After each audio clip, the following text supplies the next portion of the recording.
त्यानंतर एक महत्त्वाची बातमी आहे, धनंजय मुंडे सुद्धा आता वर्षा बंगल्यावर दाखल झालेत। काही वेळापूर्वीच राष्ट्रवादीचे प्रमुख नेते इथे दाखल झाले होते, तर आता धनंजय मुंडे देखील वर्षा बंगल्यावर मुख्यमंत्र्यांची चर्चा करण्यासाठी दाखल झालेत।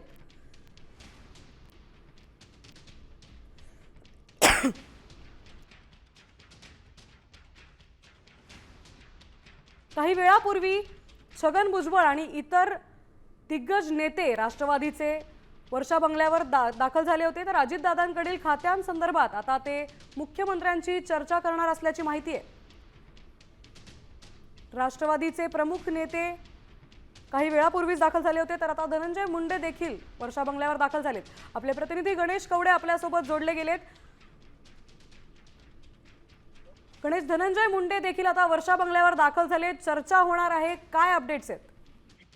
नक्कीच गेल्या 1 तासापासून आहे ते वर्षा बंगल्यावर ही महत्वाची बैठक आहे ती सुरू झालेली पाहायला मिळते। प्रामुख्याने छगन भुजबळ, प्रफुल्ल पटेल, सुनील तटकरे हे सगळे नेते आहेत ते दाखल झाले होते, मात्र आता धनंजय मुंडे देखील आहे ते वर्षा बंगल्यावर दाखल झालेले आहे। त्यामुळे या बैठकीचे अत्यंत महत्वाचं लक्ष लागलेले, कारण की सगळ्या राष्ट्रवादीच्या नेत्यांकडून आहे ते सुमित्रा पवार यांना उपमुख्यमंत्री करा अशा प्रामुख्याने ही मागणी आहे ती करताना पाहायला मिळते आणि त्यासाठीच कुठेतरी हा प्रस्ताव आहे ते मुख्यमंत्री देवेंद्र फडणवीस यांच्याकडे दिला जाईल असं देखील सांगितलं जातं आणि यासाठीच कुठेतरी हे सगळे नेते आहेत ते वर्षा बंगल्यावर दाखल झालेले आहेत। त्यामुळे हे सुमित्रा पवार यांना राज्याच्या राजकारणामध्ये आणलं तर पार्थ पवार यांना राज्यसभेवर देखील आहे त्यांना पाठवलं जाईल अशी देखील एक चर्चा आहे ती सुरू झालेली पाहायला मिळते आणि याच पार्श्वभूमीवर सगळ्या संदर्भात कशा पद्धतीने पुढचे निर्णय करायचे या सगळ्या संदर्भामध्ये मुख्यमंत्र्यांबरोबर ही महत्वाची बैठक आहे ती पार पडताना पाहायला मिळते। नक्कीच गणेश, धन्यवाद आपण दिलेल्या सविस्तर माहितीबद्दल। त्यामुळे आता राष्ट्रवादीचे नेते वर्षा बंगल्यावर दाखल झालेत।